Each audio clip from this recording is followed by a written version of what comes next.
guys, welcome to today's Big Brother 17 updates and spoilers. Our house guests of the day are John and Lois, husband and wife. Thank you guys so much for watching. So they want to know, how long does it take for me to decide who I love and hate on the show? That is an awesome question. I feel like I got a pretty good read on the house guests after watching a little bit on the feeds, and I definitely feel like if you only watch the show, you're going to have a way different opinion of people than you would if you watch the feeds. But my opinions do change a lot throughout the season, especially from pre-show to like the first 2 weeks. Pre-show, I mean, it's hard to figure out what these people are all about from the short interviews that we see. So a lot of times I'll be like, this person sucks, and then the show will start and I'm just like, this one's my favorite.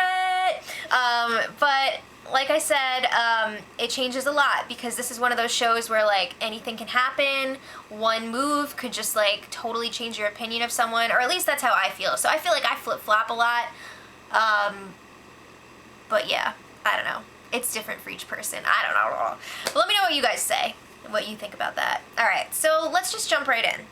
They had the power veto ceremony yesterday. Vanessa used the power on Jason, so he is safe, and Shelly nominated Audrey, who wasn't at the ceremony. If you guys missed all of the Audrey stuff yesterday, I highly recommend pausing this right now and going back and watching yesterday's spoiler, because like you have to know what's going on for any of this to make sense. So Audrey was sleeping in the have-not room during the ceremony. That's so weird. Like, has that ever happened before? I don't know. So let's talk about the Sixth Sense Alliance. There are some more cracks forming. Last week, Vanessa was doubting Shelly and Clay and their loyalty. This week, it's the reverse. Shelly and Clay are just like, can we trust Vanessa? So they were out chatting by the hot tub, and they're feeling a little bit worried because Vanessa suggested that next time they have HOH, maybe someone from their alliance should go up as a pawn to try and throw people off. And Clay and Shelly are just like, who's gonna be the one to go up on the block? Like, something tells me they would be fine with this plan if it was like Austin or someone going up. But if it was one of them, oh hell no. So they're also concerned that Vanessa is closer to Austin than she is to Clay and Shelly. I mean, that would make sense, right? If you look at it from Vanessa's point of view, why would she want to be the third wheel on the Clay and Shelly showmance when she could be, you know, equal with Austin? It just doesn't make sense to me, but they're worried about that. And Audrey and Jeff have both warned them that, yeah, Vanessa seems to be a lot closer to Austin than you two. So they also bring up how Vanessa ums a lot when she lies, and guess what? She's umming a lot, so she's lying a lot. Alright, so they're keeping an eye on that. Yesterday, there was another twin swap, and just like the power veto ceremony, this was also held up by Audrey's marathon DR session. So Liz is back in the house right now. She was supposed to come in around noon. It didn't happen until at least 5. I can't remember if it was 5 or 6, but she had to wait a long time in the freaking car. That sucks.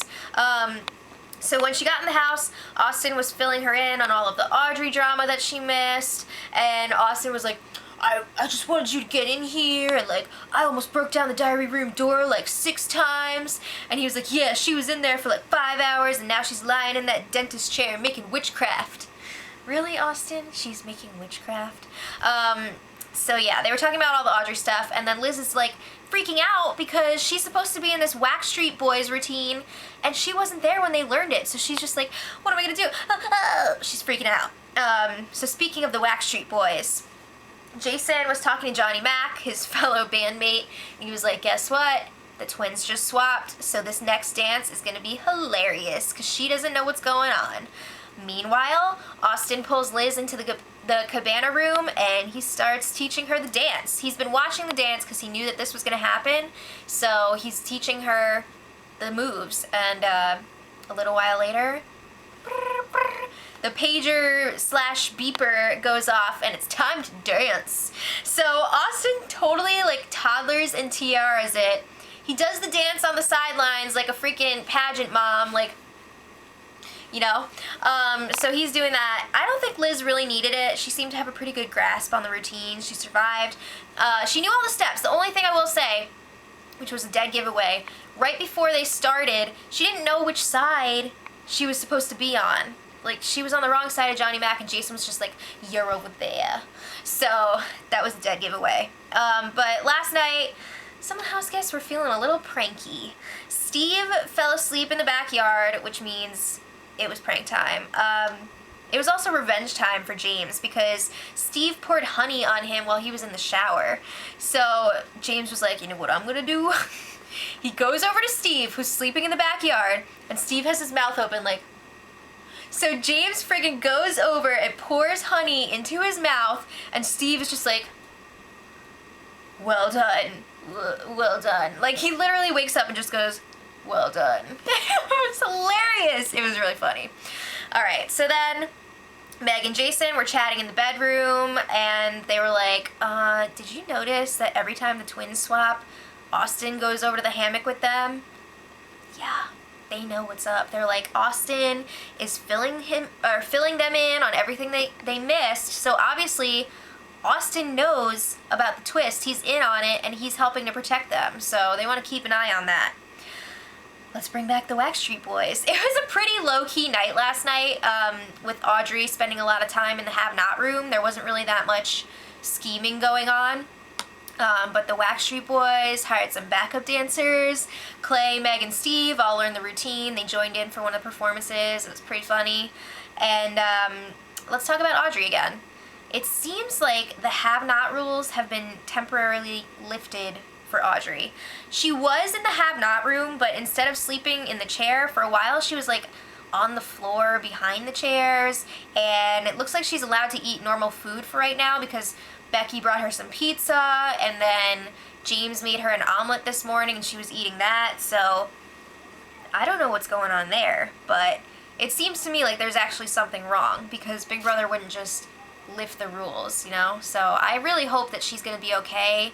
It seems like it's something with her health, and I really hope she's gonna be able to at least, like, I mean, it's pretty obvious that she's going home this week, so I hope she can at least, like, ride it out and go out with dignity. I don't know. It's just sad. I feel bad for her. So Steve and Jason were chatting about it in the backyard, and they were just like, is Audrey for real, or is this her campaigning, trying to get sympathy? Now, initially, Jason was very skeptical about this. He thought for sure that this was Audrey campaigning, but now he's starting to think it's for real. Because like I said, Big Brother would not just suspend the rules, the have-not rules for her, if she was just using this as a strategy thing. Like, that would not happen. So he's feeling like this is for real now. And he's like, this really sucks. I hope she's going to be okay. So then Jason was talking to Becky and Jackie in the backyard. Now they're talking about the twin twist. Jackie is still like, I don't know if this is for real. Like, I really need to see it with my own eyes to believe it. All of the evidence is available in front of your eyes. Just open them. Take off the fake lashes for a little while and open your eyes. There is empirical evidence. The phrase of the season, empirical evidence. So then they were talking about when they should take the twins out. They're not sure if they should wait until they're both in there or nip it in the bud before. Isn't it kind of obvious? Like, wouldn't you want to take them out before they're both in the game? I feel like that's obvious to me, but they're a little unsure about it. They don't like the idea of both of them being in the game with Austin. Yeah, that's like a really big trio. That's a big deal. But they're also thinking, like, if the twist fails and they get rid of Liz/Julia before they're both in the house, maybe somebody who was already voted out is going to come back. But if you think about it, that could be a good thing, because what if it's you who would be coming back? Like, what if you're voted out and you're the one who would be coming back? So I feel like you would want to get rid of the twins, but they're not really sure. So this morning, Austin and Liz were chatting about how people are figuring out that Austin knows about the twins. Like, at this point, everyone except for Jackie pretty much knows that Liz is playing with her twin. But now people are finding out who actually knows and who's in on it. So Austin is like, we need to come up with a plan to try and fix this and make it go smoothly. So he's like, maybe we should tell Jason about it to gain his trust, make him feel like we're going to give him all this information and we trust him enough to do that. So I don't know. I don't know if that's a good idea. I don't know if Jason is actually going to fall for that or what. But there wasn't too much craziness today. so far. Shelly got the HOH camera. She took some pictures. Yay. So we'll pick it up there tomorrow. I'm sure it'll be interesting. And until then, much love. Edit.